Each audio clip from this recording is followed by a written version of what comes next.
ಚಿಂದಿ ಉಡಾಯಿಸೋ ಖಾರ ಬಣ್ಣ ರುಚಿಯನ್ನು ನೀಡುತ್ತದೆ. ಮೆಣಸಿನ ಪುಡಿ ಚಿಂದಿ ಉಡಾಯಿಸೋ ಖಾರ ಬಣ್ಣ ರುಚಿ. ಬಿಕ್ಲು ಶಿವ ಕೊಲೆ ಪ್ರಕರಣದ ತನಿಖೆ ಮತ್ತಷ್ಟು ಚುರುಕುಗೊಳ್ತಾ ಇದೆ. ಘಟನಾ ಸ್ಥಳಕ್ಕೆ ಸಿಐಡಿ ತಂಡ ಭೇಟಿ ಕೊಟ್ಟಿದೆ.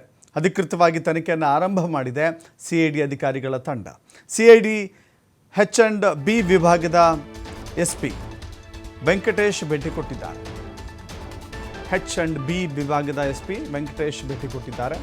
ಪ್ರಕರಣದ ತನಿಖಾಧಿಕಾರಿ DYSP ಉಮೇಶ್ ಸ್ಥಳ ಪರಿಶೀಲನೆಯನ್ನು ಮಾಡ್ತಾ ಇದ್ದಾರೆ. ADGP BK ಸಿಂಗ್ ಕೂಡ ಘಟನಾ ಸ್ಥಳದಲ್ಲಿ ಹಾಜರಾಗಿದ್ದರು. ನಿಮಗೆ ಗೊತ್ತಿದೆ, ಇಡೀ ರಾಜ್ಯದ ಗಮನ ಸೆಳೆದಿರುವಂಥ ಸುದ್ದಿ ಇದು.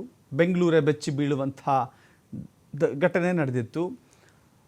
ರಿಯಲ್ ಎಸ್ಟೇಟ್ ಕಾರಣಕ್ಕಾಗಿ ಇಬ್ಬರು ರೌಡಿಗಳ, ಅಂದರೆ ಒಬ್ಬ ಮಾಜಿ ರೌಡಿ, ಒಬ್ಬ ಹಾಲಿ ರೌಡಿ, ಇಬ್ಬರ ನಡುವಿನ ದ್ವೇಷ ಕೊಲೆಯಲ್ಲಿ ಅಂತ್ಯವಾಗಿತ್ತು. ಬಿಕ್ಲು ಶಿವ ಸಾವನ್ನಪ್ಪಿದ್ದ.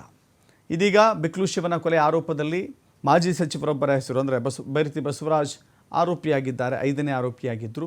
ಮೊದಲು ಭಾರತೀನಗರ ಪೊಲೀಸ್ ಠಾಣೆಯಲ್ಲಿ ಪ್ರಕರಣ ದಾಖಲಾಗಿತ್ತು. ಅದೀಗ CIDಗೆ ವರ್ಗಾವಣೆ ಆಗಿದೆ. ಪೊಲೀಸರ, ಅಂದರೆ ಈ ಹಿಂದೆ ತನಿಖೆ ಮಾಡಿದ್ದ ಪೊಲೀಸ್ ಠಾಣೆಯಿಂದ ಎಲ್ಲ ರೀತಿಯ ಮಾಹಿತಿಗಳನ್ನು ಪಡೆದುಕೊಂಡು ಸಾಕ್ಷ್ಯಗಳನ್ನು ತೆಗೆದುಕೊಂಡಿದ್ದಾರೆ. CID ಈಗ ತನ್ನ ತನಿಖೆಯನ್ನು ಮುಂದುವರಿಸ್ತಾ ಇದೆ.